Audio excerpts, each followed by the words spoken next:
নমস্কাৰ ৰাজুছ কিটচেনলৈ আপোনাক স্বাগতম। আজি আমি দেখুৱাম আগ্ৰাৰ প্ৰসিদ্ধ পেথা ঘৰতে কেনেকৈ প্ৰস্তুত কৰিব পাৰি। আহক আমি ভিডিঅ'টিলৈ আগবাঢ়ো। পেথা বনাবলৈ প্ৰয়োজনীয় উপাদান: কোমোৰা এটা, চেনি 500 গ্ৰাম আৰু চূনৰ গুড়ি 2 চামুচ।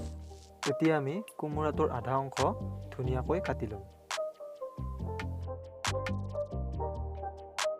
আৰু ওপৰৰ সেউজীয়া বাকলিখিনি ধুনীয়াকৈ বাকলাই ল'ম।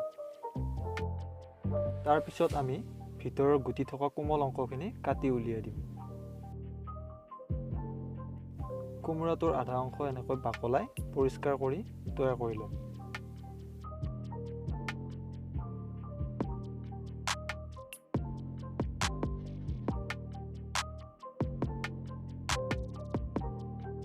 তাৰ পাছত ডাঙৰ অংশবোৰ সৰু সৰু টুকুৰা কৰি ল'ম। এনেদৰে কোমোৰাখিনি সৰু সৰু টুকুৰা কৰি ল'ম। এতিয়া সৰু টুকুৰাবোৰ কটা চামুচেৰে ধুনীয়াকৈ ফুটাই ল'ম। এনেদৰে সৰু টুকুৰাবোৰ আমি ফুটাই ল'ম যাতে চেনি পানীবোৰ ভিতৰত সোমাই যায়।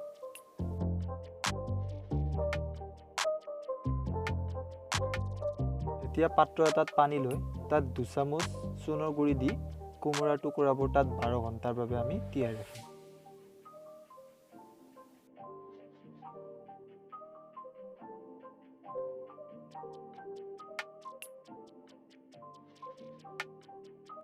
এনেদৰে আমি ইয়াক 12 ঘণ্টাৰ বাবে তিয়াই ৰাখিম।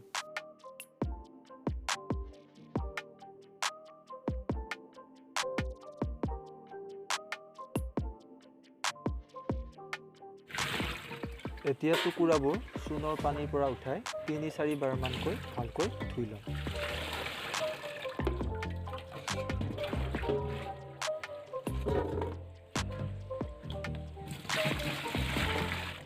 আমি ভালদৰে টুকুৰাবোৰ ধুই ল'ম যাতে চূনৰ পানীবোৰ টুকুৰাবোৰৰ পৰা আঁতৰি যায়।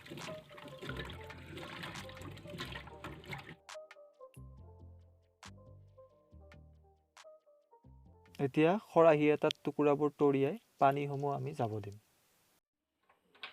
আমি গেছটো জ্বলাই তাত কেৰাহী এটা বহাই দিম। কেৰাহীটোত 2 লিটাৰমান পানী গৰম হ'বলৈ দিম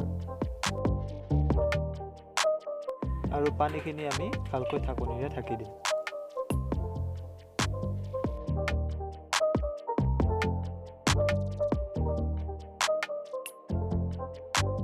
এতিয়া গৰম পানীত কোমোৰাৰ টুকুৰাবোৰ বহাই দিম।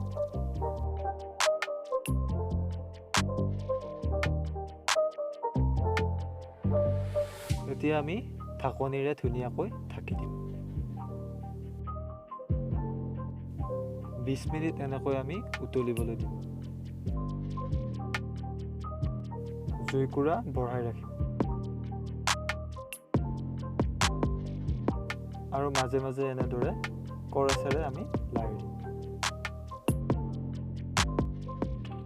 পুনৰ ঢাকি দিম আৰু উতলিব দিম। টুকুৰাবোৰ ভালদৰে সিজি গৈছে। এতিয়া আমি ইয়াক নুমাই দিম। এনেদৰে টুকুৰাবোৰ গৰম পানীৰ পৰা নুমাই দিম।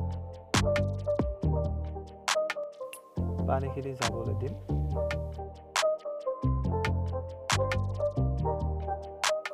পুনৰ কেৰাহীটো গেছত বহাই দিম আৰু 2 লিটাৰমান পানী দিম।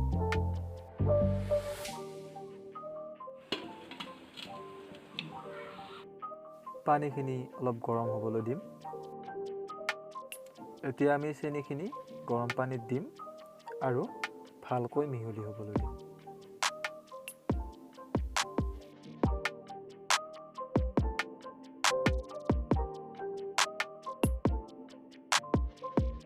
ধুনীয়াকৈ লাৰি দিম।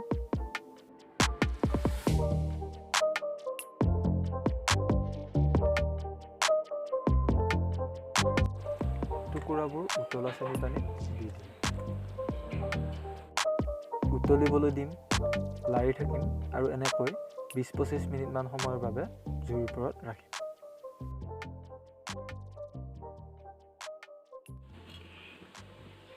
মাজে সময়ে তল ওপৰ কৰি দিম।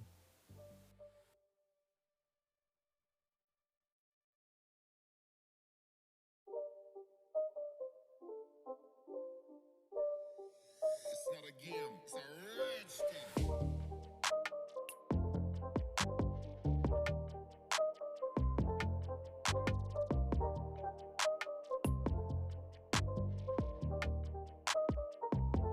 চেনি পানীবোৰ ডাঠ হ'বলৈ ধৰিছে, গতিকে এতিয়া আমি গেছটো বন্ধ কৰি দিম।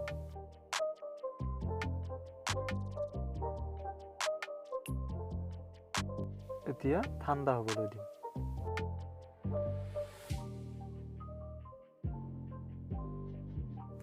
এয়া আমাৰ পেথা প্ৰস্তুত হৈ গৈছে। ইয়াক আমি সংৰক্ষণ কৰি 2-3 মাহলৈও খাব পাৰোঁ। ভিডিঅ'টি চোৱাৰ বাবে ধন্যবাদ। যদি ভিডিঅ'টি ভাল লাগিছে তেন্তে লাইক, কমেণ্ট আৰু শ্বেয়াৰ কৰিব। লগতে আমাৰ চেনেলটি ছাবস্ক্ৰাইব কৰিবলৈ নাপাহৰিব।